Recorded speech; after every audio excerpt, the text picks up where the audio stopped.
안녕하십니까. 26년 5월 8일 코스피 지수가 역사적인 7,500선을 돌파하며 새로운 국면에 진입했습니다. 단순한 숫자의 상승을 넘어 이 데이터가 내포하고 있는 세 가지 핵심적인 진실을 차가운 시선으로 분석하여 브리핑하겠습니다.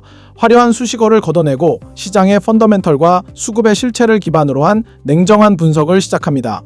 첫 번째 진실은 이번 코스피 7,500 돌파의 엔진이 과거의 유동성 장세와는 차원이 다른 실질적인 기업 이익의 레벨업에서 비롯되었다는 냉엄한 사실입니다.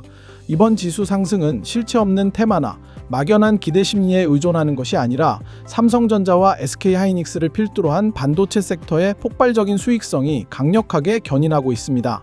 특히 AI 반도체의 핵심인 HBM4와 차세대 2나노미터 공정의 기술적 혜자가 실제 수주 데이터와 안정적인 수율로 입증되면서 글로벌 시장에서 한국 반도체 기업들은 단순한 제조사를 넘어 설계와 공정을 아우르는 핵심 파트너로 격상되었습니다. 엔비디아의 차세대 플랫폼인 루빈 출시 일정과 맞물려 HBM4 수요가 공급을 압도하며 폭증하고 있으며, 이는 국내 기업들이 시장 가격을 주도하는 공급자 우위의 비정시장 환경을 구축하게 만들었습니다. 이러한 구조적 변화 덕분에 국내 반도체 기업들의 합산 영업이익은 연간 150조 원 이상으로 추정되는 역대급 실적 성장을 기록 중이며, 이는 과거 반도체 슈퍼사이클 당시의 이익 규모를 가뿐히 상회하는 수준입니다. 결국 현재의 주가 상승은 단순히 가치평가 모델의 멀티플이 확장되는 거품 형성이 아니라 실제 기업이 벌어들이는 이익 추정치가 가파르게 상향 조정되는 과정에서 나타나는 견고한 숫자에 근거하고 있습니다. 이는 지수 7,500이라는 숫자가 주는 심리적 압박에도 불구하고 주가 수익 비율, 즉 PER은 오히려 과거 고점 대비 낮은 수준에 머물게 하는 냉정한 데이터의 결과이며, 과거의 고점들과는 질적으로 완전히 다른 새로운 상승 구간에 진입했음을 시사합니다. 따라서 투자자들은 단순히 지수 숫자의 높고 낮음을 논하기보다 글로벌 AI 생태계에서 한국 반도체가 확보한 독보적인 기술적 우위가 어떻게 영업이익이라는 실체로 환산되는지를 냉정하게 분석해야 합니다. 두 번째 진실은 시장 수급의 주도권이 외국인에서 개인으로 완전히 이동하며 유동성의 힘겨루기가 역사적 정점에 달했다는 점입니다. 2026년 5월 7일 하루 동안 외국인 투자자들은 7조 1,700억 원을 순매도하며 고점에서의 차익 실현과 리스크 관리에 집중한 반면, 개인 투자자들은 5조 9,900억 원이라는 압도적인 금액을 순매수하며 시장의 하단을 강력하게 방어해냈습니다.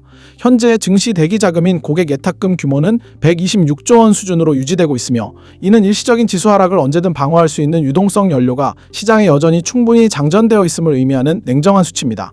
외국인은 원달러 환율 상승과 가치평가 수준에 극도로 민감하게 반응하며 상단에서 매도 압력을 가하는 전략을 취하고 있는 반면, 개인은 막강한 자금 동원력을 바탕으로 상승 추세를 추종하며 하락 시마다 적극적으로 매수하는 박스권 방어 구조를 형성했습니다.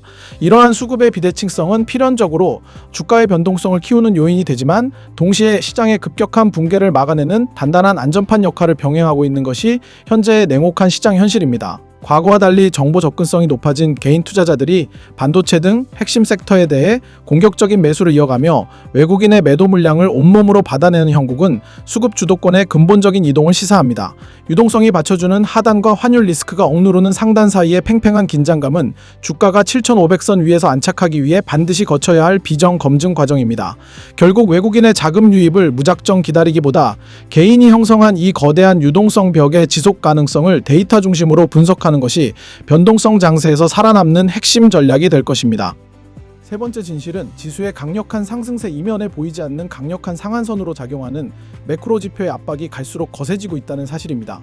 원달러 환율은 현재 1,474원이라는 냉혹한 수치를 기록하고 있으며, 이는 외국인 투자자들에게 심각한 환차손 리스크를 부각시켜 추가적인 대규모 자금 유입을 물리적으로 차단하는 강력한 저항 요소로 작용하고 있습니다. 외국인 입장에서는 한국 증시의 주가가 일부 상승하더라도 원화가치 하락에 따른 환차손이 이를 상쇄할 경우 실질적인 투자 수익률이 급감할 수밖에 없다는 냉정한 계산을 바탕으로 매도 버튼을 누르고 있습니다. 여기에 국제유가가 배럴당 100달러 선을 강력하게 위협하며 에너지 수입 비중이 절대적으로 높은 국내 핵심 제조 기업들의 원가 부담을 전방위적으로 가중시키고 겨우 진정되던 인플레이션 우려를 다시금 자극하고 있습니다.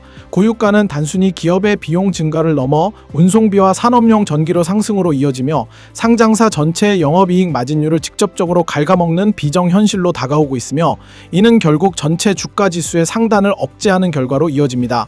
강력한 반도체 엔진이 지수의 체급을 올리며 위로 밀어내고 있지만 환율과 유가라는 매크로적 비정 브레이크가 동시에 밟히고 있는 형국이라 지수의 추가 상승 동력이 제한될 위험이 큽니다.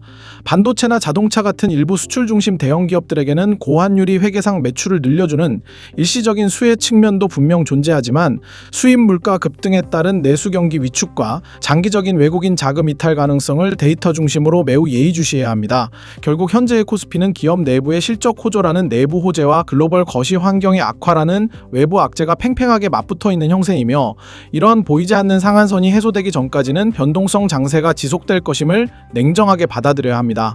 투자자들은 단순히 지수 숫자의 고점 돌파에 환호하기보다 환율의 안정화 여부와 에너지 가격 변동 추이가 상장사들의 실질적인 이익 마진에 어떤 치명적인 영향을 주는지를 매일 숫자로 확인하는 냉엄한 판단력을 유지해야 합니다.